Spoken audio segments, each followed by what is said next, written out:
وسهلا فيكم أصدقائي بحلقة جديدة مميزة من برنامج قطار الحقيقة الدولية، القطار اللي بيجمعنا بمحطات رائعة ومميزة. بالبداية بحب أقدم كل الشكر، بحب أوجه بطاقات شكر وعرفان على الإعلاميين المميزين اللي أناروا استديوهات الحقيقة وكانوا ضيوفي بالحلقات الماضية. كل الشكر لدعمكم ووجودكم معنا. خلينا نشوف هالفيديو للضيوف اللي نورونا بالموسم الأول ونرجع لكم.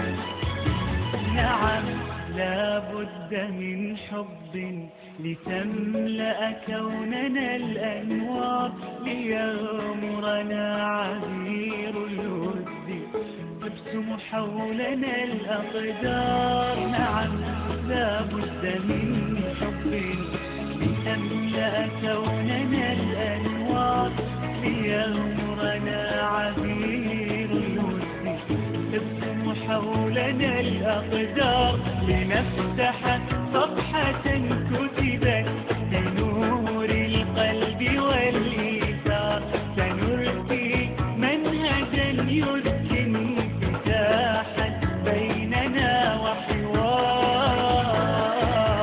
نعم لابد من حب لتملأ كوننا الأنوار، ليغمرنا عبير تبسم حولنا الأقدار، لنفتح صفحة كتبت بنور القلب والإيثار، سنرسي منهجا يسكن انفتاحا بيننا وحوار.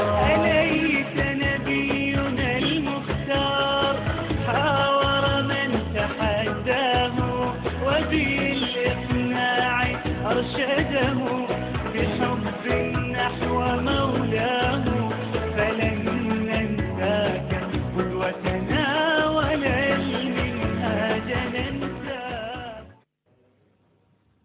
ورجعنا لكم أصدقائي من جديد. شكرا لكم ضيوفنا المميزين والرائعين بالفعل اللي نورتونا باستديوهات الحقيقة الدولية، باستديو برنامج قطار الحقيقة الدولية.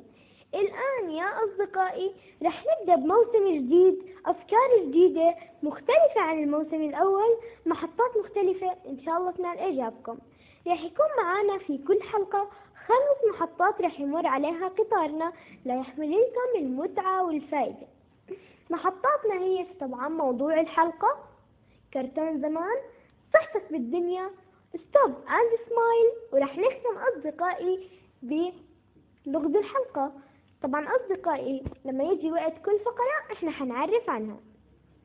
طبعا أصدقائي رح نستقبل اتصالاتكم على الأرقام الظاهرة أسفل الشاشة، وكمان يا أصدقائي رح نستقبل رسائلكم على الأرقام الرسائل النصية برضو الظاهرة وين أسفل الشاشة. وكمان يا أصدقائي ادخلوا على صفحة قناة الحقيقة الدولية على الفيسبوك، ادخلوا على المنشور وعلقوا عليه، وإن شاء الله بنهاية الحلقة رح نقرأ تعليقاتكم على الهواء. طبعا أصدقائي كل هذا لتربحوا معنا مجموعة جوائز بقيمة 200 دينار من رعاة برنامجنا. فاصل ورح نبدأ فقرات برنامجنا، وهي موضوع الحلقة هي أول فقرة ببرنامجنا. لا تغيبوا، خليكم من الشاشة.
ورجعنا لكم أصدقائي من جديد. موضوعنا لليوم هو موضوع مهم كتير، وهو طبعا عن الصلاة. طبعا أصدقائي، الرسول صلى الله عليه وسلم قال: علموهم في 7 واضربوهم في 10. هذا طبعا كلنا بنعرف هذا الحكي، يعني احنا مأمورين بالصلاة من عمر 7 سنين. هلا بدي كل طفل عمره 7 سنين يتصل معي، ما بدي اليوم الكبار يحكوا معي، أنا اليوم بدي الأطفال اللي عمرهم من 7 سنين وفوق يتصلوا معي على البرنامج ويخبروني بيصلوا ولا لا، وشو الحافز اللي أعطوه إياه البابا أو الماما حتى يصير يصلي منيح، وهل بيأثر صلاته ولا لا.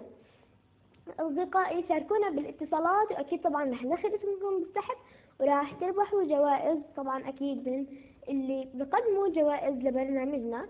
طبعا أصدقائي، بدي كل طفل بيصلي من عمر 7 يحكي معنا. طبعا قلت لكم رح يدخل السحب وأكيد رح تربحوا جوائز حلوة. الصلاة طبعا يا أصدقائي من أركان الإسلام، وهي عمود الدين، بتريح الإنسان جدا. وكان رسول الله صلى الله عليه وسلم بيقول: أرحنا يا بلال. احنا بنعرف انه ايام زمان مين اللي كان ينادي حي على الصلاة حي على الفلاح؟ مين اللي كان يأذن؟ كنا بنعرف انه بلال بن رباح. اكيد يا اصدقائي، بلال بن رباح هو كان المؤذن، اول مؤذن بالاسلام بلال بن رباح. كان الرسول يحكي له: أرحنا يا بلال، أقم الصلاة وخلينا نصلي. شو نستفيد من كلام الرسول؟ إنه الصلاة بتخلينا نتريح. أكيد طبعا يا أصدقائي، بتمنى ما نتكاسل عن الصلاة ونتعود عليها من وإحنا صغار. هي ما بتاخد وقت نهائيا، يعني إحنا نيجي نحسب إحنا كل يوم يكون عندنا 24 ساعة. شو 24 ساعة؟ لو حطينا منها ربع ساعة للصلاة. احنا ما بنحكي انه مثلا رح نقعد كتير نطول، ما رح نقرأ كل القرآن بهاي الصلاة، بس رح نبدأ الصلاة سورة الفاتحة، بعدها سورة قصيرة، ركوع سجود، بعدها خلاص. عندنا أصدقائي صلاة الفجر رح تكون ركعتين سنة وركعتين فرض. صلاة الظهر يا أصدقائي ركعتين سنة قبل ركعتين سنة بعد، وبالنص أصدقائي الفرض اللي هي 4. العصر ما في له سنة اللي هو 4 ركعات فرض. المغرب 3 فرض و2 سنة. والعشاء يا أصدقائي اللي هي آخر صلاة برضو يا أصدقائي صلاة العشاء إيش بتكون؟ من الناس أنه صلاة العشاء تكون 4 ركعات و2 سنة و3 وتر، وفي ناس بيصلوا 3 وتر ركعة وتر واحدة. ويا أصدقائي، إحنا ما لازم نصلي صلاة الوتر إذا كنا ناويين نكتر، يعني مثلا برمضان ما بنصلي الوتر إلا بعد آخر صلاة إحنا بنصليها بهذا اليوم. وأكيد بنعرف يا أصدقائي إنه في كمان صلاة اللي هي صلاة بتريح الإنسان جد وما بتاخد وقت كتير طويل، اللي هي صلاة قيام الليل. صلاة قيام الليل ممكن أنت بصلاتك تكون مفكر إنك أتممتها على أكمل وجه، بس أكيد جل من لا يسهو، أكيد يعني مش أكيد ممكن يكون وقع منك هيك غلطة صغيرة بالصلاة. فمين منا ما بيحب يكون ما عنده ولا غلط؟ أكيد كلنا. عشان هيك يا أصدقائي، بهذا اللي أنتم بتعملوه صلاة قيام الليل بتضيفوا حسنات فبتمنح السيئات، وكلنا بنعرف إنه الحسنة ب10 أمثالها والسيئة بتضل سيئة واحدة. أصدقائي، صلاة قيام الليل هي صلاة مو صعبة نهائيا، وطبعا أكيد طبعا الهدي النبوي رسولنا الكريم ما أمرنا إنه نقوم الليل كله، لأنه لو قمنا الليل كله يا أصدقائي ما رح نقوى باليوم اللي بعديه على ممارسة أشكال الحياة بالطريقة الصحيحة. ما رح نقدر، ما رح نترك وقت لأولادنا مثلا لإخواننا، ما رح نصحى مصحصحين على المدرسة. أكيد يا أصدقائي، عشان هيك قيام الليل بتكون ركعات زوجية، ركعتين ركعتين ركعتين. وأصدقائي، ما ننسى أن الثلث الأخير من الليل ينزل الله تعالى إلى السماوات الدنيا فيقول: هل من داع فأستجيب له، هل من مستغفر فأستغفر له. أكيد يا أصدقائي، هاي الساعة هي ساعة مميزة ولازم إحنا نستغل هذه الساعة. ما ننسى يا أصدقائي إنه بعد ما نصلي صلاة الفجر كمان إذا بنصلي كمان ركعتين وبنضل نستغفر ونسبح لغاية ما تطلع الشمس كأنك حاجج حجة في بيتك. تخيلوا يا أصدقائي، أشياء بسيطة إحنا في بعض الأحيان نجهلها ونجهل فضلها، بس هي كتير كبيرة وكتير كويسة. أصدقائي رح أرجع أحكي لكم، شاركونا على الاتصال على الأرقام الظاهرة أسفل الشاشة، وادخلوا على منشورنا على الفيسبوك وعلقوا على المنشور. يعني يا أصدقائي الصلاة زي ما قلت لكم ما بتاخذ وقت نهائيا، يعني كل وقت الصلاة لو جمعنا الصلوات على بعض وما كتير طولنا فيهم كلهم ممكن يطلعوا ربع ساعة بالكتير. تخيلوا 24 ساعة لو ضيعنا منهم ربع ساعة ما رح أسميها ضيعنا، بالعكس هاي الربع ساعة اللي انتم حتصلوا فيها هي اللي رح تسبب لكم البركة بكل أوقاتكم، البركة بحياتكم، البركة أكيد بأعماركم. أصدقائي حافظوا على الصلاة من وانتم صغار، ربنا بيبارك بوقتنا بيغفر لنا، لأنه زي ما بنعرف من الصلاة للصلاة كفارة لما بينهما، من صلاة الجمعة لصلاة الجمعة كفارة لما بينهما. أصدقائي كمان بنعرف إنه من رمضان لرمضان كفارة لما بينهما، العمرة للعمرة، الحجة للحجة. أكيد يا أصدقائي صيام يوم عاشوراء، أكيد يا أصدقائي بيغفر سنة مضت، صيام يوم عرفة بيغفر سنة مضت قبل وسنة بعد. يعني يا أصدقائي إحنا نقدر نغفر ذنوبنا بأي طريقة. اللي بيقول أستغفر الله العظيم وأتوب إليه 100 مرة ذنوبه كلها بتروح لو كانت قد إيش؟ قد زبد البحر. تخيلوا، طلعوا انتوا البحر قديش كبير، لو ذنوبك كانت قد هذا البحر بالاستغفار بتروح. يعني اللي ما كان يصلي وكان يقطع بصلاته بيستطيع انه يستمر، بيستطيع انه يعيد طريقه مع ربه، ويستطيع انه يدخل الجنة، بس الشرط انك تكون ناوي نية صادقة من جواك، تكون تائب توبة صادقة. احنا بنحكي حاليا الأطفال، هلا الكبار ممكن يكونوا خلص حطوا اشي بعقلهم وما بنقدر انه يعني احيانا نحكي لهم. الاطفال الصغار بيكونوا هم يعني زي العجينة تقريبا، انت بتشكلهم زي ما انت بدك. بحب اوجه تحية لكل اب ولكل ام عندهم اولاد، هدول الاولاد كلكم راع وكلكم مسؤول عن رعيته. لازم احنا ندير بالنا على هدول الاطفال اللي عندنا، لازم نربيهم ترباية صحيحة، لازم نوعيهم، أكيد لازم نحكي لهم عن فوائد المسلم. حاليا أنا بسمع إنه كتير ناس بصيروا يخافوا، أطفال بيخافوا من هاي الأشياء كلها وبيعملوها. ليش؟ لأنهم خايفين من الإشي اللي وصفوه أهلهم. أنا بسمع كتير ناس بيحكوا لابنهم صلوا ولا بتفوت النار والنار كذا كذا كذا كذا. أنا طبعا أكيد كلنا بنعرف إنه في بالدعاء طريقتين، يا الترهيب يا الترغيب. بتمنى من الأهل يستخدموا الترغيب، الترغيب أحسن، والله أحسن. تحكي للولد بتروح على الجنة، بتلاقي كل شيء بدك إياه، كل شيء بيخطر على بالك بدك إياه. إيش هو الولد بده؟ ممكن يكون بده سيارة، روح على الجنة وبتاخذ السيارة اللي بدك إياها، اللعبة اللي بدك إياه، كل شيء بدك إياه. هيك بصير يحب أكثر مما تخوفه وترعبه. أكيد طبعا أصدقائي كمان من السبعة الذين يظلهم الله يوم لا ظل إلا ظله شاب نشأ في عبادة الله. من نشأ؟ يعني معقول نحكي إنه نشأ في عبادة الله من عمر سنة سنتين؟ لا، من العمر اللي أعطانا إياه الرسول صلى الله عليه وسلم اللي هو 7 سنوات.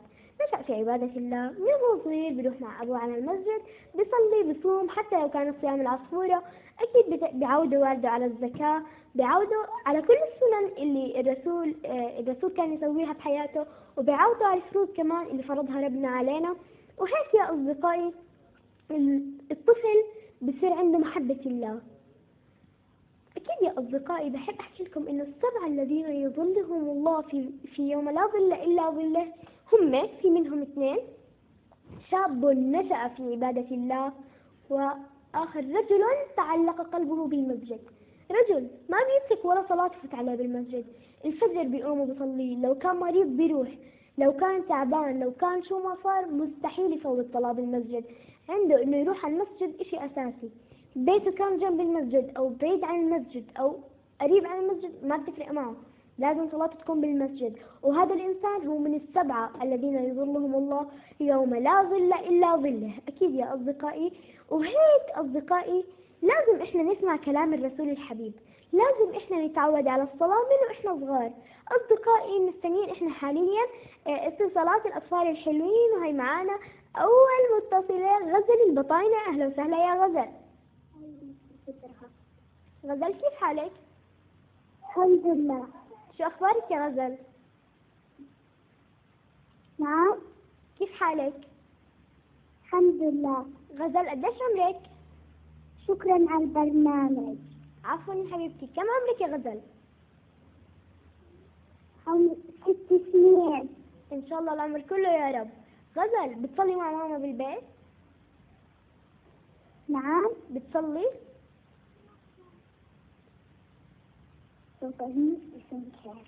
بتصلي يا غزل؟ أنا بصلي وبشكرك على البرنامج. شكرا لك يا غزل. غزل هلا احنا رح نسألك سؤال صغير عن الصلاة، ماشي؟ وإذا بتجاوبي هذا السؤال رح نحط اسمك بالسحب، ماشي يا غزل؟ كم صلاة باليوم؟ صلاة اليوم يعني كم صلاة احنا لازم نصلي كل يوم؟ 4 صلاة. لا نسيتي يعني، ركزي يا غزل. يلا خلي ماما او بابا او واحد من اخوانك 4 ركعات. لا هلا مش كل الصلوات 4 ركعات. أنا بعدني بتعلم الصلاة. تتعلم الصلاة، عشان انك تتعلمي يا غزل احنا هلا رح نحط اسمك على السحب، لتدخل السحب على جوائز بقيمة 200 دينار.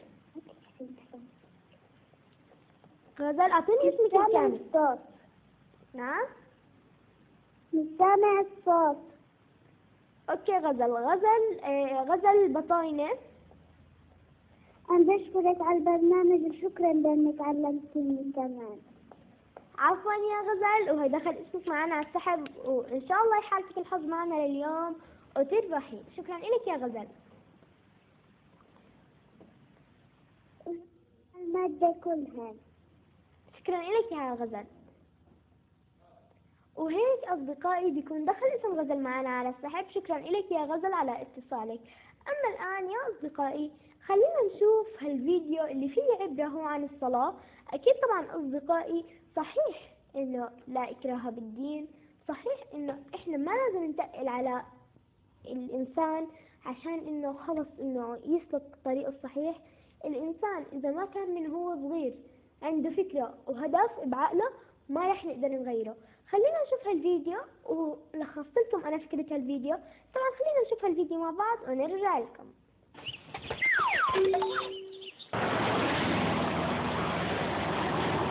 هيا يا خالد، سنتأخر هكذا عن الصلاة.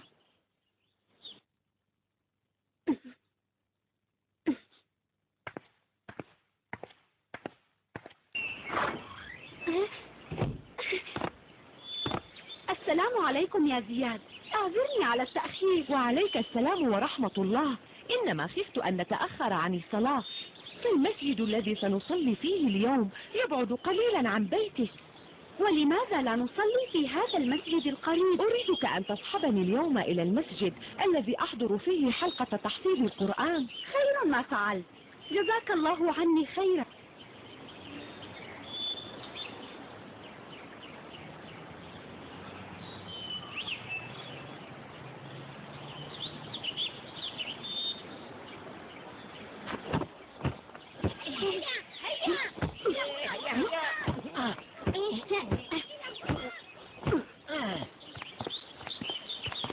قد وصلنا والحمد لله. وإن كنا قد تأخرنا قليلا فقد أقيمت الصلاة. سبحان الله، ألم يسمع هؤلاء المؤذن وهو يؤذن للصلاة؟ بالتأكيد سمعوا، فهم يلعبون بجوار المسجد مباشرة، ومكبرات الصوت تسمع المنطقة كلها. إذن كيف يسمعون المؤذن يقول حي على الصلاة، حي على الفلاح، أي حي على الصلاة التي هي سبب فلاحكم في الدنيا والآخرة، ولا يجيبونه؟ أو قول المؤذن الله أكبر الله أكبر، التي ينبغي لسامعها ترك كل شيء بيده حتى التجارة والذهاب إلى الصلاة، فكيف باللعب؟ لماذا لا نذهب إليهم وندعوهم إلى تلبية الصلاة وترك اللعب؟ ولماذا؟ ليس هذا من شأننا، فما دمنا نحن نصلي والحمد لله فلا يضرنا خطأ هؤلاء وتركهم للصلاة. والله سبحانه يقول يا أيها الذين آمنوا عليكم أنفسكم لا يضركم من ضل إذا اهتديتم. حسنا، لندرك نحن الصلاة إذا.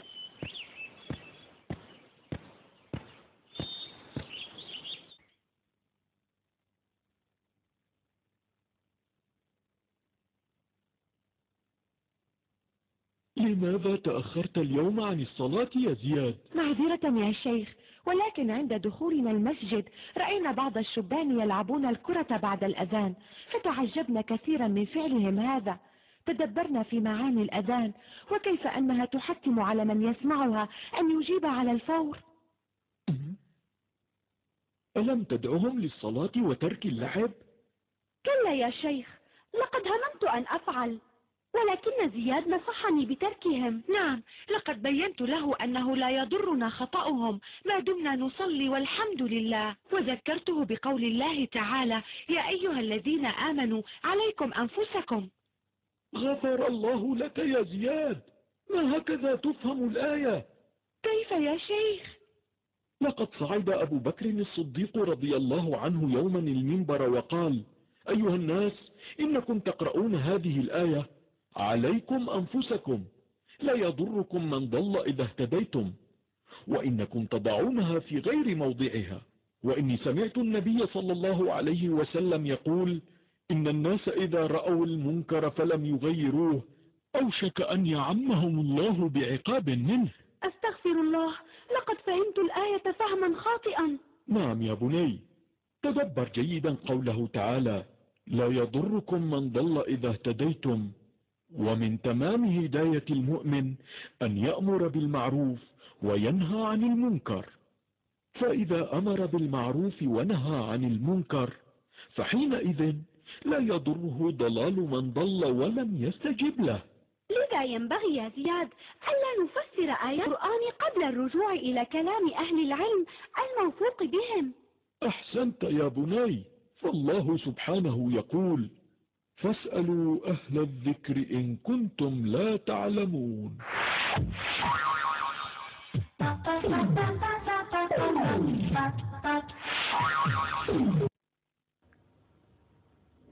ورجعنا لكم أصدقائي من جديد. هالفيديو حكى عن موضوع مهم.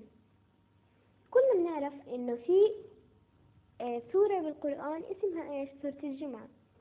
فيها آية بتحكي: يا أيها الذين آمنوا إذا نودي للصلاة من يوم الجمعة فذروا البيع ذلكم خير لكم إن كنتم تعلمون. أصدقائي، موضوع هاي الآية رح نحكي عنه، بس أول شيء رح ناخذ محمد الشويات من عجلون. أهلا وسهلا يا محمد. محمد الشويات، كيف حالك؟ والحمد لله. محمد قديش عمرك؟ عمري 12. إن شاء الله العمر كله. محمد بتصلي؟ نعم. طيب يا محمد، في البداية مين علمك على الصلاة؟ في البداية أبي وأمي. الله يخلي لك إياهم يا رب. طيب محمد، الله يحفظك. شكرا لك يا محمد. محمد، بتعرف أكم صلاة في باليوم؟ نعم. أكم صلاة في باليوم؟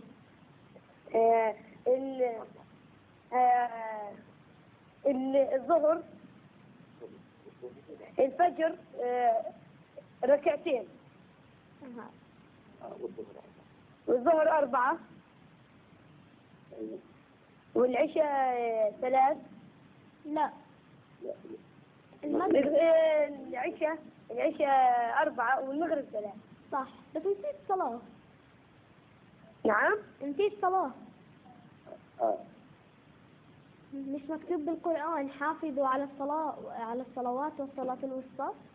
نعم. انت نسيت الصلاة الوسطى، صح؟ نعم صح. مش صحيح. شو الصلاة الوسطى؟ نعم. شو هي الصلاة الوسطى؟ الوسطى شو اسمها الظهر. لا. العصر. صحيح، صلاة العصر. كم ركعة صلاة العصر؟ نعم. كم ركعة صلاة العصر؟ 4. ما شاء الله عليك يا محمد، صحيح. هلا يا محمد، احنا هلا رح اسألك سؤال، واذا جاوبت على هذا السؤال رح ادخل اسمك على السحب. ماشي. تفضل. السنة اللي علينا نصليها مع صلاة الظهر كم ركعة؟ مع صلاة ايش؟ الظهر. الظهر ركعتين. وضح اجابتك اكثر. صح، هم ركعتين، بس في كمان اشي. ايش هم؟ الوتر. متأكد؟ اساعدك يعني؟ ساعديني لو سمحت. طيب صلاة المغرب إيش في معها سنة؟ نعم. المغرب إيش؟ تعرف؟ المغرب صلاة ثلاث. صحيح 3 بس بيكون معها سنة 2. نعم. بيكون معها سنة 2. محمد أنت بتعرف شغلة؟ نعم. صح إحنا الصلاة علينا فرض؟ فرض. صحيح الصلاة علينا فرض، بس لازم عشان نتقرب إلى الله عز وجل أكثر لازم نصلي النوافل. إيش هي النوافل؟ يعني السنن. السنن هي صلوات كان يصليها الرسول. محمد نعم. بتوعدني من هلا تصير تصلي السنة؟ أميات. تصير تصلي السنة مع كل صلاة. نعم. بس الرسول عليه الصلاة والسلام ما كان يصلي السنة بعد العصر. أوكي أنا ما قلت إنه في سنة مع العصر. نعم. أوكي شكرا لك يا محمد، وهي دخل معنا اسمك على السحب. محمد مشويات من عجلان وإن شاء الله تربح معنا يا محمد.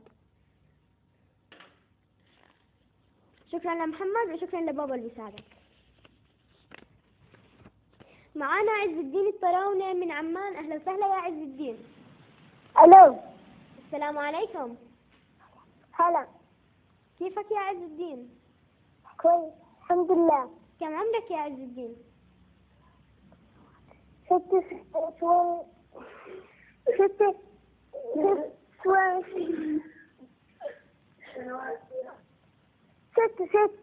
لسه إن شاء الله العمر كله يا رب. طبعا عز الدين بتصلي؟ بتروح مع بابا على المسجد؟ بعض مرات. طيب بتروح يوم الجمعة بتصلي بالمسجد؟ طيب يا محمد رح نسألك كم صلاة احنا بنصلي باليوم؟ 5. شكرا لك يا عز الدين، وان شاء الله تربح معنا. عز الدين الطراونة هي رح ادخل اسمك معنا على السحب.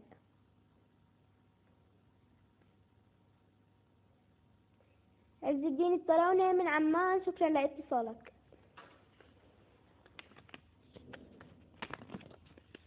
وهي اسمك دخل معنا على السحب.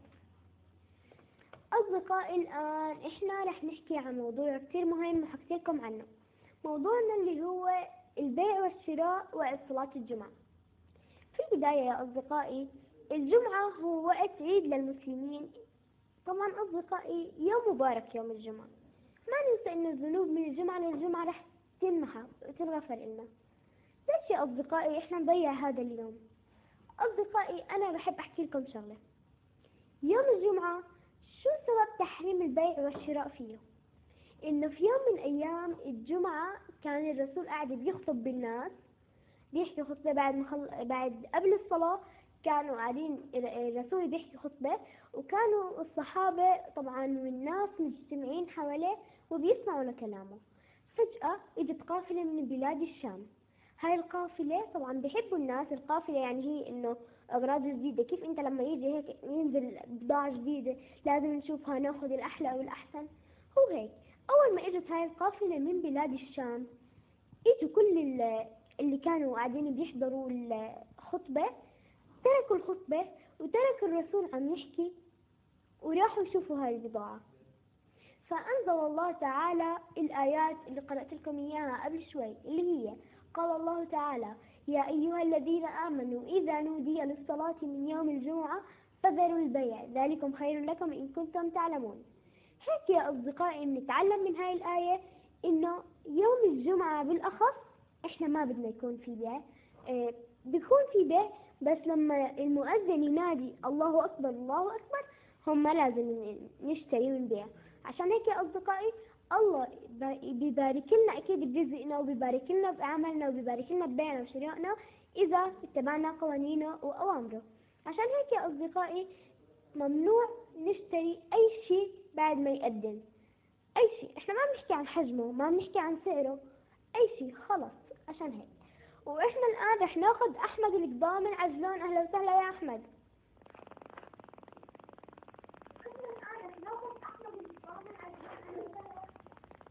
السلام السلام عليكم ورحمة الله وبركاته. وعليكم السلام يا أحمد. يا ريت توطي صوت التلفزيون أو تروح على الغرفة الثانية. نعم. روح على الغرفة الثانية أو وطي صوت التلفزيون. طيب. يلا يا محمد. يا أحمد عفوا. طيب. أحمد. نعم. كم عمرك؟ 10 سنين. إن شاء الله العمر كله يا رب. أحمد بتصلي ولا لا؟ بصلي. طيب يا أحمد، ما دام عمرك 10 سنين غلبت البابا لما كان يعلمك على الصلاة؟ نعم. الحمد لله. الحمد لله طبعا أكيد. طيب يا أحمد، إحنا رح نسألك سؤال. نعم. ليش إحنا هلا السنة، إحنا صح بنصلي سنة؟ الظهر. هلا السنة، صلاة السنة صح، إحنا بنصلي صلاة سنة؟ إذا شو سنة صلاة الفجر؟ إيش السنة اللي علينا؟ إيش السنة؟ قبلية. كم ركعة يعني؟ سنتين. ما شاء الله عليك، واسمك دخل معانا على السحب.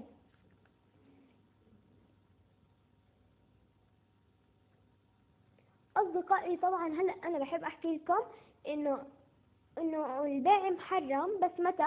بوقت الصلاة فقط. يعني متى إحنا ممنوع نشتري ونبيع؟ بس بوقت الصلاة. يعني قبل ما ينادي المؤذن وبالأذان عادي لو اشترينا، بعد ما تخلص الصلاة فاسعوا في الأرض وابتغوا من فضل الله. هاي آية طبعا كانت برضه بسورة الجمعة. أحمد القدامي عجلون، شكرا لك، وهي اسمك دخل معانا على السحب. زينب طراونة، أهلا وسهلا فيك يا زينب. أهلا. كيف حالك يا زينب؟ الحمد لله. شو أخبارك؟ كويسة.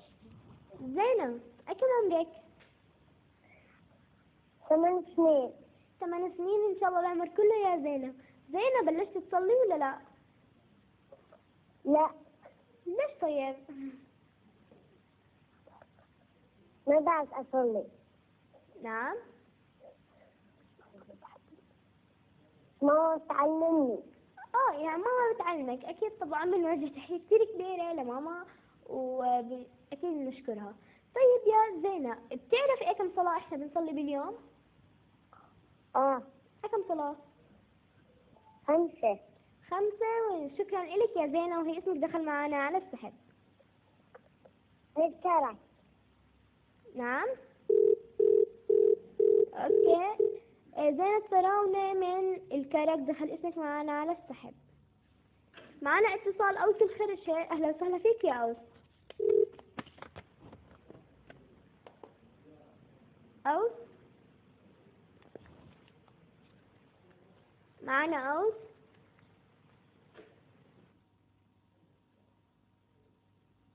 طيب انقطع الاتصال مع أوس، نتمنى يا أوس انك ترجع وتتصل معنا. أصدقائي طبعا أنا هلا حكينا عن موضوع إن هو البيع حرام بس بوقت الصلاة، مش كل يوم الجمعة.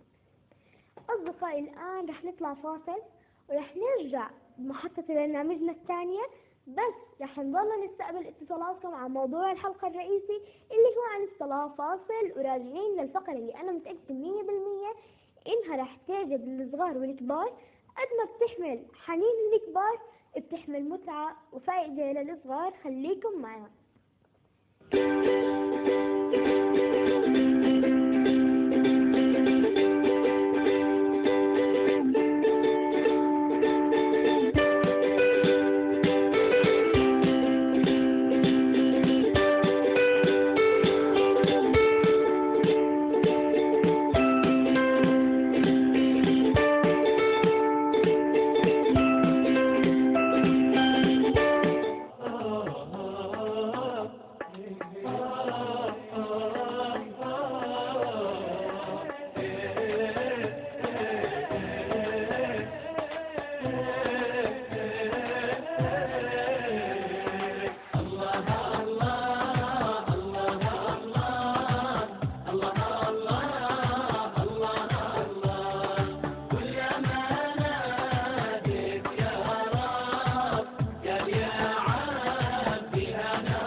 فقرة جديدة ومميزة وفريدة، وهي فقرة كرتون زمان.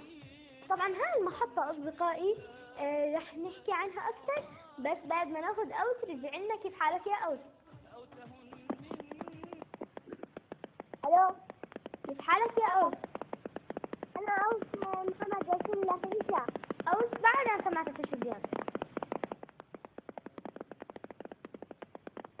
أوس؟ ألو يا أوس، علي صوتك شوي. إيش بدك تسألني؟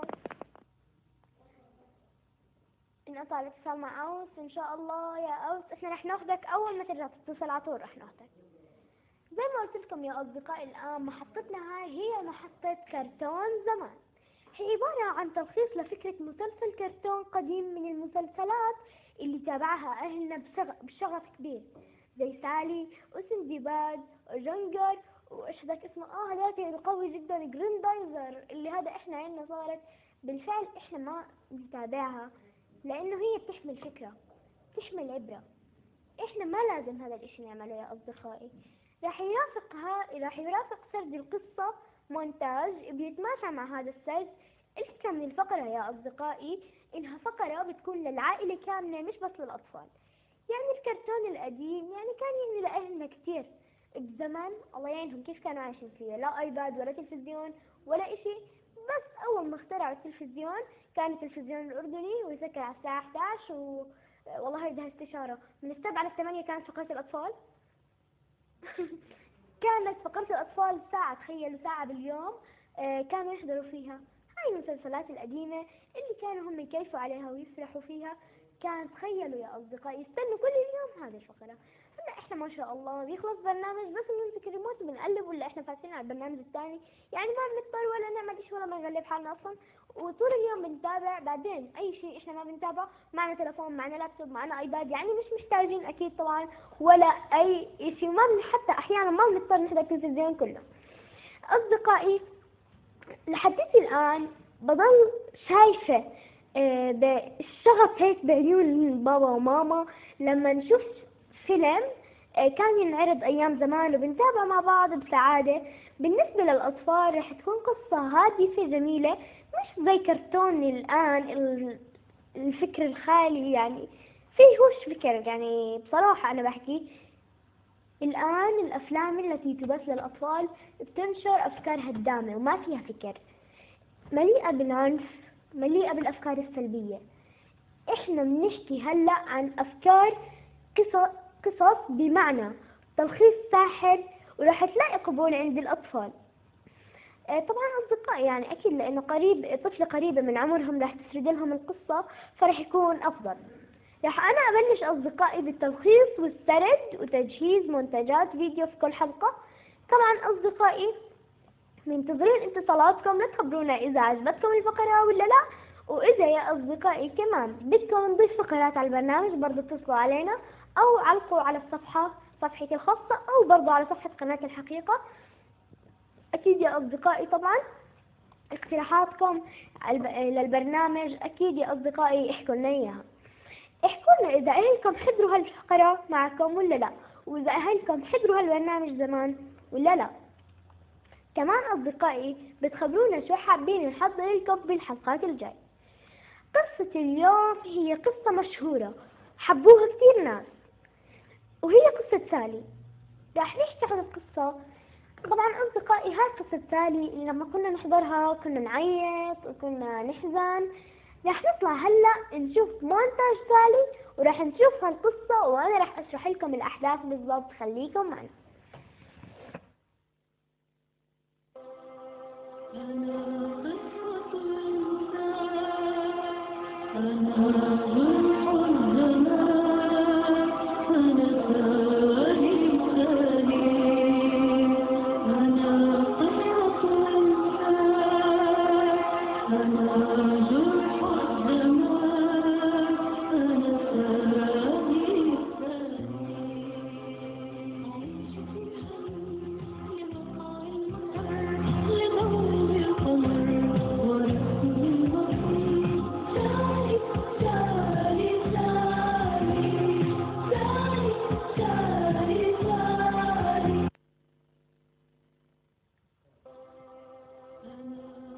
وتدور قصة المسلسل عن فتاة هندية من الطبقة الثرية تدعى سالي كراوي. يصطحبها والدها إلى لندن لتعلم اللغة الفرنسية في معهد الآنسة منشن. وتبدأ سالي بعد وصولها رحلة البحث عن الدمية إيميلي، وبعد وجودها يشتري لها والدها حصانا وعربا ويجهز لها غرفة خاصة في جناح الآنسة منشن، ويودعها والدها ويسافر.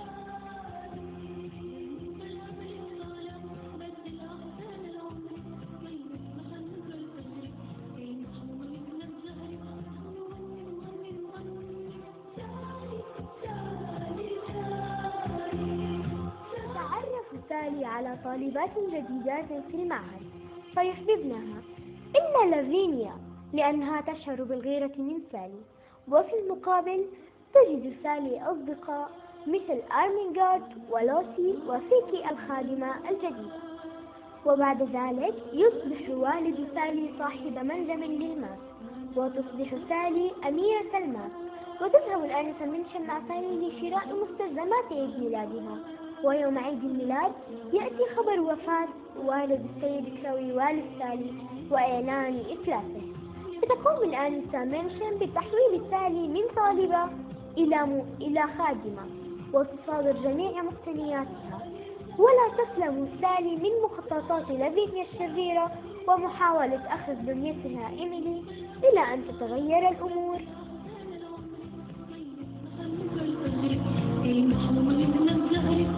وتغيرت الأمور وسكن صديق والدها بجوار بيتهم، ويكتشف أن سالي ابنة صديقه فيلبسها أجمل الثياب ويرجعها إلى مستواها الأرستقراطي.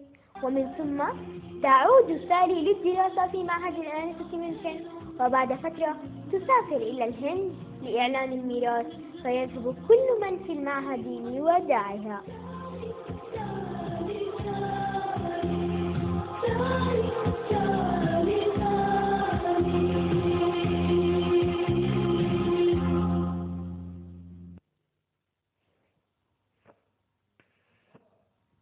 رجعنا لكم من جديد. بتمنى تكون هالفقرة عجبتكم. إذا عجبتكم الفقرة اتصلوا علينا يا أصدقائي وخبرونا إيش بتحبوا نلخص لكم ونسرد لكم الحلقة الجاي. أصدقائي هيك بتكون خلصت فقرة كرتون زمان. اتصلوا فينا لا تقولوا لنا إذا عجبتكم ولا لا زي ما قلت لكم، أو إذا بدكم تفوتوا وتعلقوا على منشور صفحة قناة الحقيقة الدولية لبرنامجي وتقولوا لنا شو حابين نجهز لكم بالحلقات الجاية. لسه عنا كثير أشياء حلوة. فاصل وراجعين فقرة مميزة، خليكم معنا.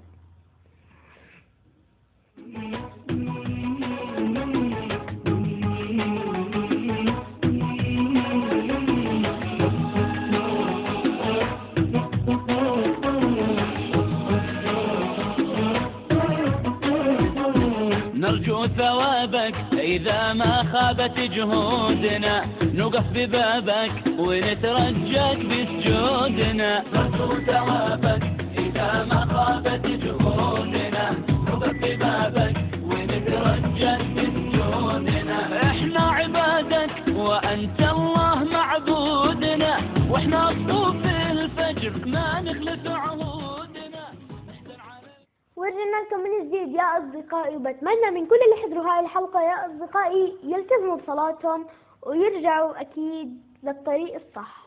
معنا اتصال يونس من عمان. أهلا وسهلا يا يونس. يونس كيف حالك يا يونس؟ يونس معنا؟ يونس معنا؟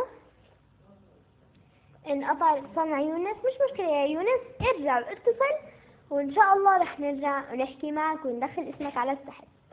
رجعنا لكم اصدقائي باتصال جديد. السلام عليكم. وعليكم السلام. اهلا وسهلا، مين معي؟ يونس. يونس اهلا وسهلا يا يونس. أهلا بيكي. يونس قديش عمرك؟ عمري قديش عمرك؟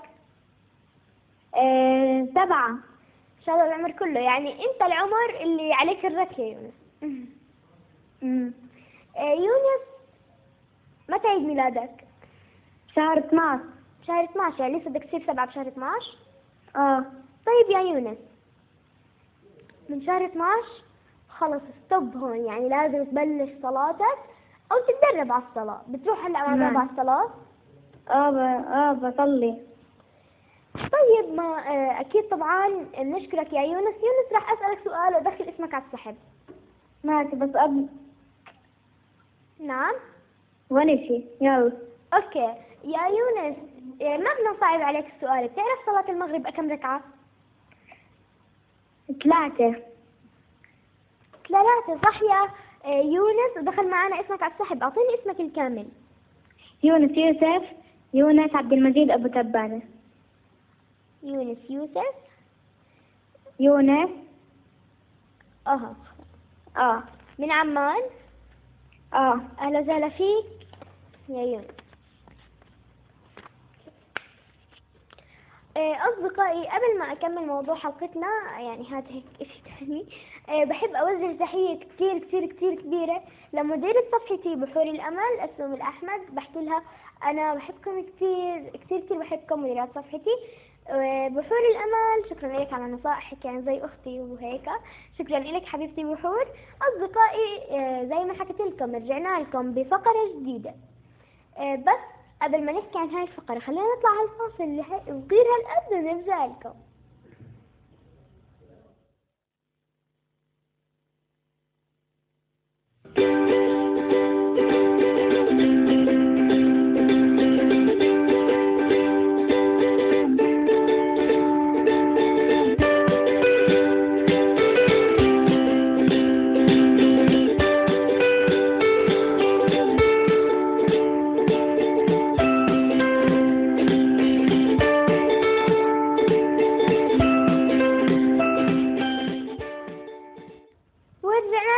أصدقائي من جديد معانا إبراهيم سالم من الكرك. أهلا وسهلا يا إبراهيم. ألو. لا إله إلا الله. أهلا وسهلا يا إبراهيم. أهلا. إبراهيم سالم صح؟ نعم. كيف حالك يا إبراهيم؟ الحمد لله كويس. قديش عمرك؟ 12 سنة. إن شاء الله العمر كله يا إبراهيم. إبراهيم بتصلي؟ من زمان. ما شاء الله عليك. طب عندك إخوان؟ عندي. طب ما دامك كبير بتعلم إخوانك على الصلاة؟ شو؟ ما دامك أنت كبير عمرك 12 سنة بتعلم إخوانك على الصلاة؟ بعلمهم. أول امبارح علمت أخوي الصغير. قديش عمره؟ 7 سنين. طيب بنوجه له تحية، وبنوجه له تحية كثير كبيرة، وهي دخل اسمك على السحب معنا بدون سؤال لأنك أكيد طبعا بتحفز أخوك. شكرا لك يا إبراهيم. إذا أصدقائي رجعنا لكم من جديد، بس قبل ما أكمل برضو بحب أوجه تحية إلى بحور الأمل، بحب أوجه تحية لخالته رملاوية ندى. وهلأ يا أصدقائي راح أحكي لكم عن فقرتنا الجديدة بالبرنامج، وهي فقرة صحتك بالدنيا. معنا كل حلقة قلت لكم فقرة اسمها صحتك بالدنيا. بنفهم من معنى الحلقة إنه الصحة إشي أساسي لازم نحافظ عليه. رح نحكي بهاي الفقرة عن أهمية الغذاء الصحي والمتوازن. لما يجي عبالنا كلمة صحة وغذاء صحي، شو اللي بيجي قدامنا؟ شو اللي بنتخيله؟ أكيد قدام هيك بعقولنا بتتناثر صور الفواكه، الحليب، اللحوم المفيدة اللي بتساعدنا على العناية بالصحة.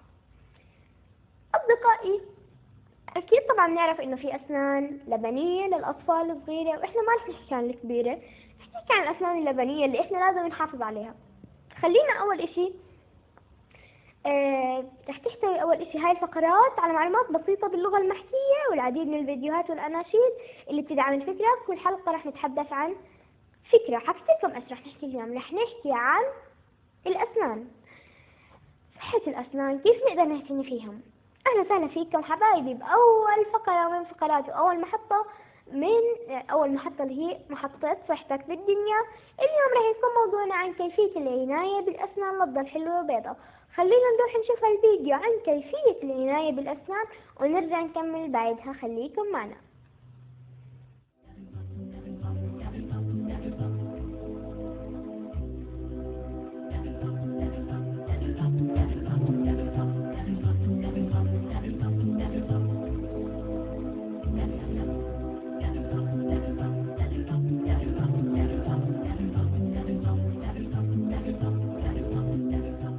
العناية بالأسنان.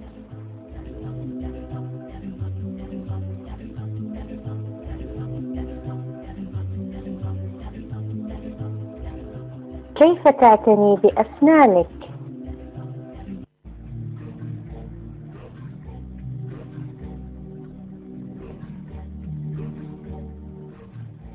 أنا في السادسة من عمري. هذه هي ابتسامتي وهذه هي أسناني. إنني آكل طعاما صحيا من أجل الحفاظ على أسناني، فلا آكل الكثير من الحلويات ولا الكثير من الكعك. إذا أردت أن أتناول شيئا حلوا آكل بعض الموز أو التفاح.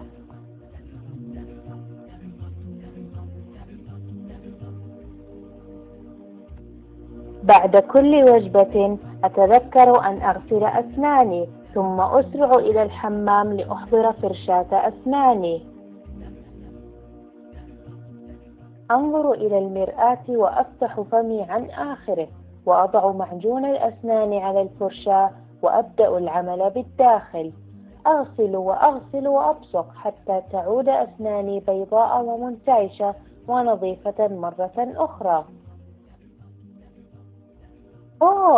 هناك سنة تهتز، إنها تتحرك للأمام وللخلف.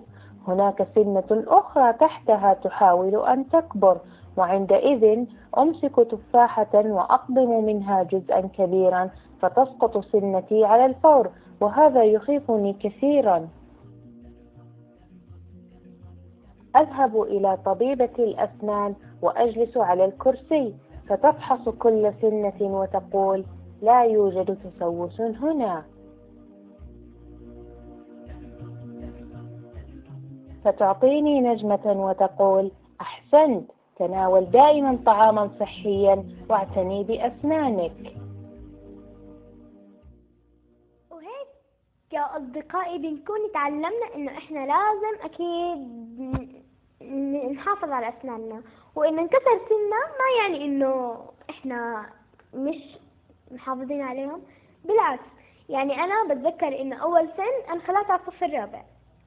أحيانا بابا كان يمنعنا ناكل شوكولاتة بالليل، ممنوع ناكل حلويات بالليل، يعني كنا نحافظ على أسناننا نفرشيها. وعشان هيك يا أصدقائي يعني إنه سنة ينخلع إيش يعني؟ إنه راح نجدد أسناننا، يعني راح نجيب الأسنان هذيك القوية اللي هي الأسنان الدهنية. أكيد طبعا نكون خلصنا من اللبنية هاي الصغيرة وبدلناهم بالكبار الدهنية. أصدقائي معنا تقوى رقضاء. أهلا وسهلا يا تقوى. تقوى الرقضاء، كيفك يا تقوى؟ الحمد لله.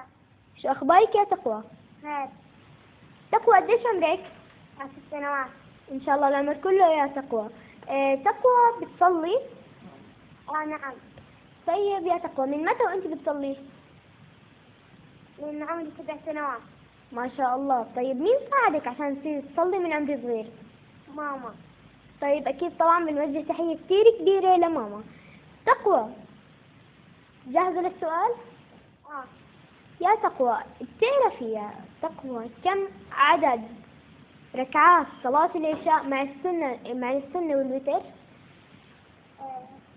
7. صحيح، بيطلع الفرض 4 والسنة 2 والوتر 1 أو 3، بس عادي 1. إذا اسمك دخل معنا يا تقوى. تقوى من وين تحكي معنا؟ من عجلون. أهلا وسهلا فيك وبكل أهل عجلون، ودخل اسمك معنا على السحب. شكرا. عفوا يا تقوى. ورجعنا لكم يا أصدقائي مرة جديدة، ويا ريت تتراسلونا عشان تربح بجوائز كتير كبيرة. أصدقائي طبعا أنا من أول الحلقة حكيت عن موضوع الصلاة، وهلأ حكيت عن موضوع العناية بالأسنان. اتصلوا علينا هلأ واحكوا لنا بتعتنوا بأسنانكم ولا لا، وبتصلوا ولا لا.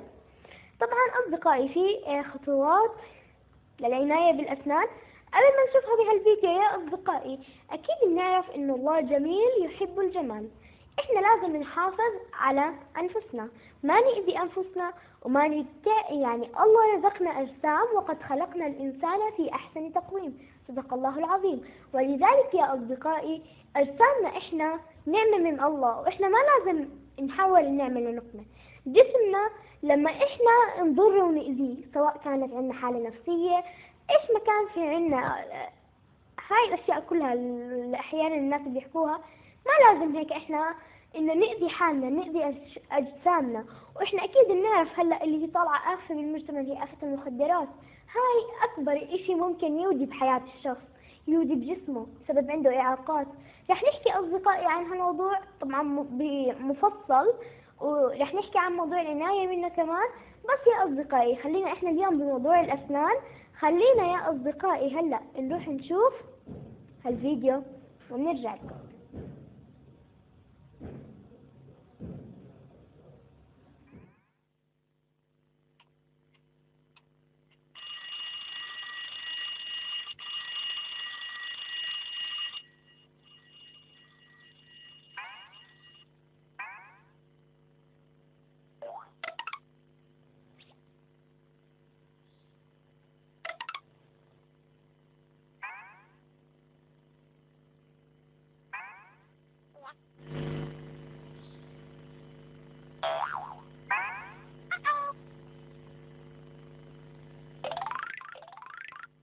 أحافظ على غسل أسناني بالفرشاة والمعجون حتى لا يصيبها التسوس. اغسلوا أسنانكم يا أصدقائي قبل النوم وبعده وقبل الأكل أيضا.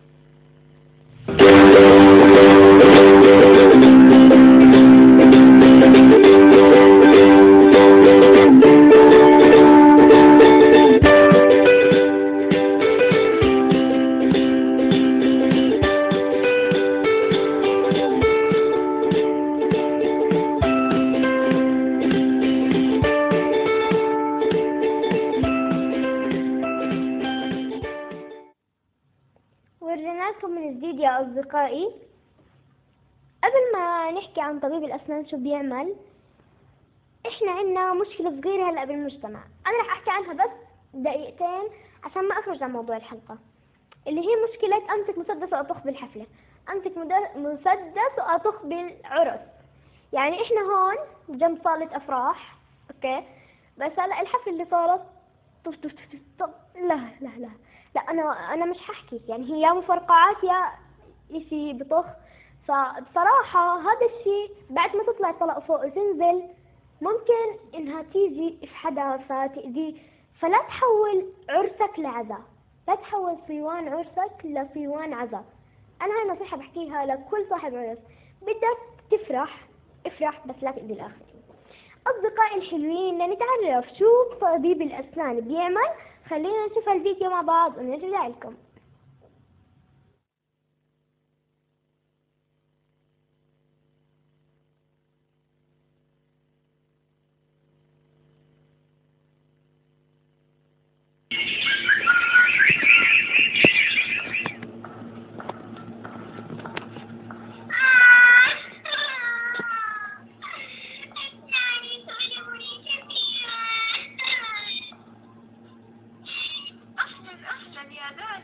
كيف حالك يا عزيزتي؟ سلام، لست على ما يرام، أسناني تؤلمني جدا يا دكتورة. خدك محمر ووجهك منتفخ يا دانا، افتحي فمك كبيرا ودعيني أرى ما المشكلة. لا دانا، هيا افتحي كبيرا كي أتمكن من معرفة سبب هذه الآلام.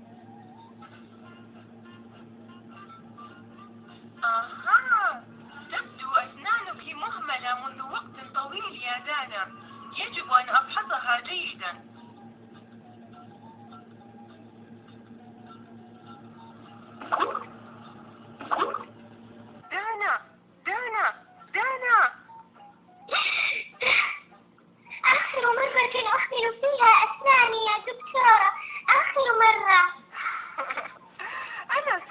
بإصلاح أسنانك الآن، ولكن عليك أن تعديني بأن تنظفي أسنانك صباحا ومساء على الأقل، وأن تأكل الطعام الصحي المتوازن، وأن تأتي لزيارتي كل 6 أشهر. أعيش يا دكتورة.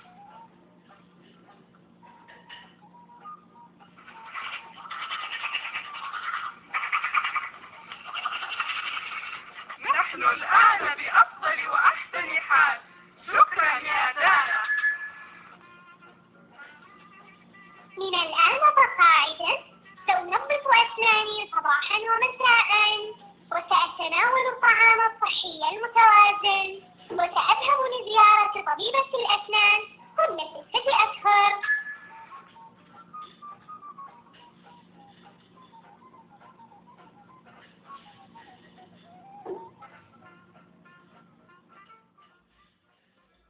ورجعنا لكم من جديد. لازم نزور طبيبة الأسنان كل 6 أشهر، ولازم نفرش أسناننا كل صبح ومساء، ولازم ندير بالنا على أسناننا حتى يكونوا بيض، حتى كل سن فيهم يكون أبيض ناصع.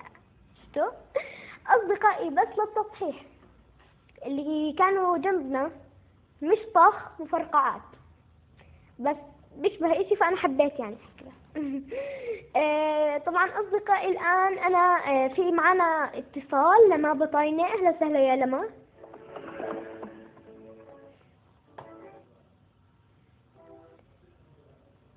لما معنا؟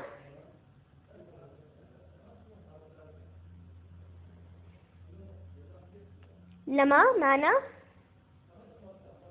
انقطع الاتصال مع لما، مش مشكلة يا لما، ارجعي واتصلي. أصدقائي بنهاية هالفقرة بتمنى تكونوا استفدتوا من المعلومات اللي أعطيناكم إياها عن العناية بأسنانكم. استنونا فقرة جديدة، محطة جديدة، موضوع جديد، طبعا فقرة صحتك بالدنيا. بنختم يا أصدقائي هالمحطة مع أنشودة حبلوا لسنيناتي. يلا خليكم معنا.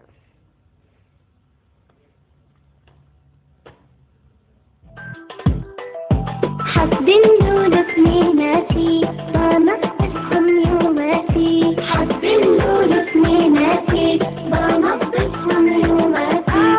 لون أبيض مثل الثلج شوفوهم يا رفقاتي، لون أبيض مثل الثلج شوفوهم يا رفقاتي. لما فرشيهم على طول بالصحة عمرهم بيطول، لما فرشيهم على طول بالصحة عمرهم بيطول. بالفرشاة وبالمعجون السن بيبقى ممنون، بالفرشاة وبالمعجون السن بيبقى ممنون. حبلوا لسنيناتي بنظفهم يوماتي. ورجعنا لكم من جديد. أصدقائي الآن أنا بحب أوجه تحية كتير كبيرة لعائلة رقطة وعائلة البطاينة، اللي هم اليوم بصراحة أكثر العائلات اللي تواصلوا معنا. يعني هلا صار تقريبا كل المتصلين من البطاينة يمكن 3 من القضاء. بحب أوجه لهم تحية كتير كبيرة. معانا يارا البطاينة من عمان. أهلا وسهلا يا يارا. أهلا وسهلا. كيف حالك يا يارا؟ الحمد لله. يارا كم عمرك؟ 5 سنين. إن شاء الله العمر كله يا يارا. يارا. نعم. بتعرف اللي بيصلي وين بيروح؟ بدرس لحالي. نعم؟ بدرس لحالي. بتعرفي هلا لما احنا هلا يا بنروح على الجنة يا بنروح على النار، هلا اللي بيصلي وين بيروح يا يارا؟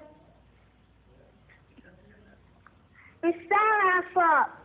يارا اللي بيصلي بيروح على الجنة ولا بيروح على النار؟ على الجنة. طيب واللي ما بيصلي؟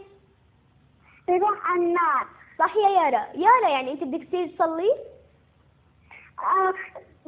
بتوضى مع ماما وبصلي مع ماما كل يوم. ما شاء الله عليك يا يارا. يارا عشانك أصغر متصلة معنا اليوم، وعشانك تتوضي وتصلي دائما، وانت لساتك صغيرة، يعني لسه ما صار عمرك 7 سنين، رح أدخل اسمك على السحب بدون سؤال. 5 سنين لسه 7 سنين. صح. يعني أنا بحكي إنك لساتك صغيرة. شكرا إلك يا يارا، وإن شاء الله العمر كله.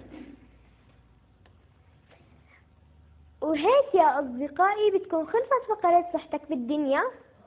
أوكي، هلأ رح نطلع فاصل، لا تغيبوا بعيد، ضايل عنا كتير. هلأ إحنا أصدقائي زي ما قلت لكم انتهينا من هاي الفقرة ومن هاي المحطة، رح ننتقل لمحطة جديدة. محطة أنا أتحداكم إنكم ما تضحكوا، يعني هالتحدي بيني وبينكم إنكم ما تضحكوا لما تشوفوا هاي الفقرة. فقرة هيك يعني فكاهة، ضحك، لعب. اسم هاي الفقرة فقرة ستوب اند سمايل، توقف وابتسم. وهي فقرة راح نقدم فيها ابتسامة وضحكة لندخل الفرحة على قلوبكم. يا أصدقائي رح تكون معنا هاي المحطة طبعا كل حلقة. خلينا نشوف يا أصدقائي هالفقرة. يلا أصدقائي ستوب وأكيد اند سمايل، خليكم معنا. يا ولد أقول لك عطني 3 حيوانات ناخذ منها الحليب. أكيد يبا 3 بقرات. يا شباب أبيكم ترسمون فنجان قهوة الحين. أستاذ سكر ولا سادة؟ يا شباب بسألكم الحين سؤال خطير جدا، مين بيجاوب عليه؟ متى ولد وتوفي عباس بن فرناس؟ أستاذ أكيد توفي في صفحة 12 ولد في صفحة 15.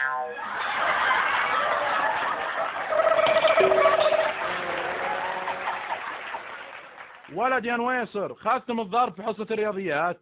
ايوه يبا، وفي الجغرافيا بعد. ابى اقول لك سالفه بس يا اخي انت مصدقني. لا ليش ما اصدقك؟ اكيد بصدقك. تصدق انه في واحد غبي طاح ولده في غزال المويه راح يستنى عند البسبوس. اقول لك تصدق ترى عندنا دجاجه تبيض بيض من غير قشر، تعرف ليه؟ ليه؟ اكيد تستخدم شامبو ضد القشره.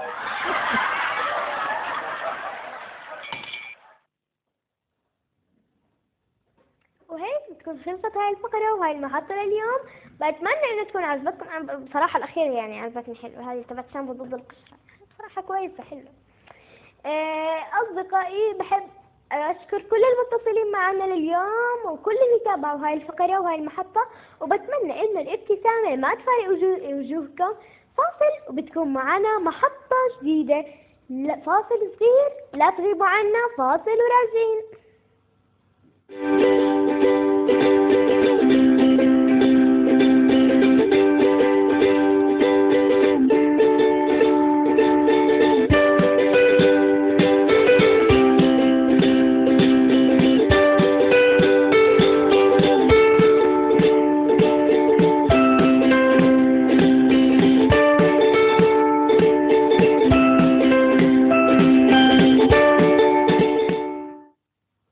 ورجعنا لكم من جديد ووصلنا لآخر محطة، وهي محطة لغز قطار الحقيقة. رح يكون معنا يا أصدقائي لغز شعري. أوكي، رح نتلقى اتصالاتكم، رح نتلقى رسائلكم على أرقام رسائل قناة الحقيقة الدولية. هي برضو ظاهرة هون أيوة، هون أسفل الشاشة. هيكم شايفينها طبعا أصدقائي من جميع أنحاء دول العالم. وفي كمان برضو اتصالات في رسائل. ابعتوا لنا على الرسائل، واكيد طبعا راح نتلقى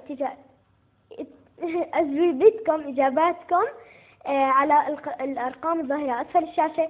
لا يربح معانا، تخيل هلا هدول الجوائز اللي عندنا هون هم جوائز بقيمه 20 دينار للرابح بالحلقه. اوكي، بس راح يكون مرفق مع هاي الهديه عرض كثير حلو. ما راح احكي كثير، راح احكي بنهاية الحلقة عن هذا كله. بس بحب احكي لكم يا اصدقائي انه الفائز باللغز الشعري راح نختار طبعا اسم كل اسبوع، وهذا الاسم يا اصدقائي طبعا بتمنى تبعتوا اسمكم مع الرسالة. هذا الاسم راح يفوز بجوائز. اول اشي جلسة تقشير مقدمة من مركز الدكتورة هدى القضاء محمد، اللي هو موجود عند المركز الطب التخصصي عمارة 13. طبعا رح اوافيكم بالعنوان وارقام التلفونات كاملة على صفحة قناة الحقيقة الدولية، وبرضه على صفحتي الخاصة رهف عطية. رح تربحوا يا اصدقائي بفوز بهذا اللغز لليوم. رح يربحوا كل يوم، رح يربحوا جلسة تقشير بشرة مقدمة من مركز ليزر لاين عيادة الدكتورة هدى القضاء بقيمة 100 دينار. راح يربح معنا جلسة تصوير مقدمة من استوديو غدير مع المصور طالب البشير بقيمة 50 دينار. وراح يربح معنا من الراعي الجديد اللي أنا ما حبيت أحكي عنه إلا لنهاية الحلقة، اللي هو جالاكسي بارك بجالاريا مول. راح تربحوا معنا يا أصدقائي جائزة بقيمة 20 دينار، بالإضافة إلى عرض مميز راح أحكي لكم عنه في نهاية الحلقة. بس يا أصدقائي ركزوا منيح، أنا هلأ راح أحكي اللغز. تراه ما ينشرى وما ينباع، وما ينوزن ثقله بميزان ولا صاع، ينقال بالهمس وما هو بصوت سماع، وتراه مجاوز الاثنين والله شاع. أرجع أعيد مرة ثانية، تراه ما ينشرى وما ينباع، وما ينوزن ثقله بميزان ولا صاع، ينقال بالهمس وما هو بصوت سماع، وتراه مجاوز الاثنين والله شاع. أظن إنكم عرفتوا من آخر بيت اللي هو مجاوز الاثنين والله شاع، هذا شيء كثير معروف، هاي يساعدكم كثير، ولا أظن إنه في حد ما عرف إيش الجواب. أصدقائي ما عليكم لأن حتى تربحوا جوائزنا هاي كلها اللي حكيت لكم إياها، إنكم بس ابعثوا لنا الإجابة الصحيحة مع اسمكم، الأرقام الظاهرة أسفل الشاشة. أصدقائي هاي اللغز حكيت لكم إياها، ركزوا منيح، وأكيد طبعا أصدقائي مستمرين معكم دائما. شاركونا بالاتصال، هلا آخر هيك وقت بالبرنامج، شاركونا بالاتصال ورح نسمع أكيد آرائكم بمواضيع حلقتنا لليوم. أصدقائي طبعا أنا حاليا رح أحكي لكم إنه توقفت الاتصالات، أوكي؟ اتصالاتنا وقفت ورح الآن نسحب. أصدقائي قبل ما أسحب طبعا بحب أشكر كل اللي اتصل معنا، رح أسحب على 5 جوائز. بحب أحكي لكم إنه معكم أسبوع واحد مهلة حتى تيجوا تستلموا جائزتكم، وإذا ما اجيتوا بهذا الأسبوع للأسف الجائزة راح تروح عليكم. يعني معكم هذا الأسبوع تيجوا من يوم الأحد ليوم الخميس، أوكي؟ لا تيجوا السبت، من الأحد للخميس. ويا أصدقائي من الساعة معكم من 10 الصبح للوحدة الظهر. أكيد يا أصدقائي قبل ما أسحب بالنهاية راح أحكي عن جالاكسي بارك بجالاريا مول. في عنده طبعا غير الهدية اللي بيقدم لنا إياها بقيمة 20 دينار، عنده عرض مميز كتير اللي هو زي ما انتم شايفين عرض الاثنين السعيد أو هابي مونداي. هذا العرض هو عرض كتير حلو، اللي هو اشحن ب15 والعب ب150. تخيلوا يعني بس 15 اشحن تلعب ب150، بالإضافة إلى العديد من الأشياء. بنوجه تحية كثير كبيرة لجالاكسي بارك بجالاريا مول. أما الآن يا أصدقائي رح نسحب على 5 جوائز مقدمة من جالاكسي بارك. الجائزة الأولى يونس يوسف أبو تبانة، اسمه واضح، يونس يوسف أبو تبانة، شكرا لك يا يونس. زينة طراونة من الكرك، زينة برضو هيك فزت يا زينة. ضايل 3. إبراهيم سالم من الكرك، أهل الكرك اليوم محظوظين. إبراهيم سالم من الكرك، ربحت معنا يا إبراهيم. ضايل جائزتين. غزل بطاينة من عمان، ألف مبروك يا غزل.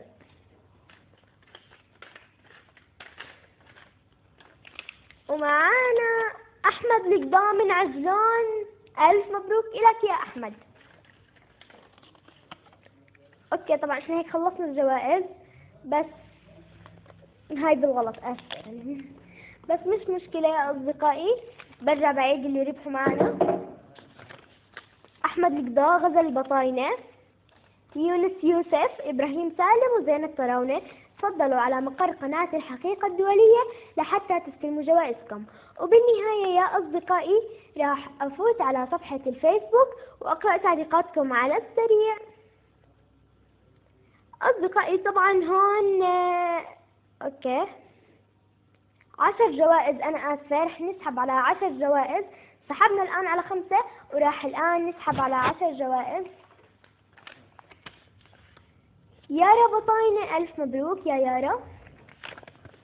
تقوى القضاء، ألف مبروك يا تقوى. وعز الدين الطراونة، ربحت معنا يا عز الدين، ضايل جائزة واحدة.